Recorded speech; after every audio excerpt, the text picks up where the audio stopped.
I just stepped out of the first part of the arguments about whether or not the rest of the law can survive without the mandate, and it was very muddled. A lot of tough questioning by the justices.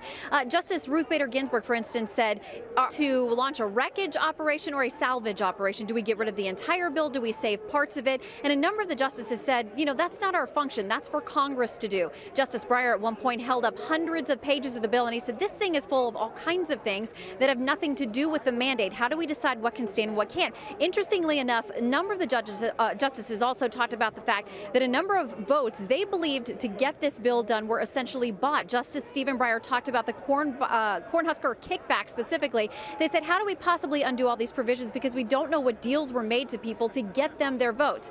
Now, Justice Scalia seemed to be the most interested or open to the argument that possibly if you get rid of the mandate, the rest of the bill can't stand. He said, I want you to point out for me, to the attorneys, any law in the past where we have gutted the entire core, the heart of the bill, and yet found it reasonable to uphold the rest of the law. That was his big question. It was a tough one for the attorneys to answer. But right now, I'd have to say, coming out of these arguments, it's really tough to decide which way the justices will go.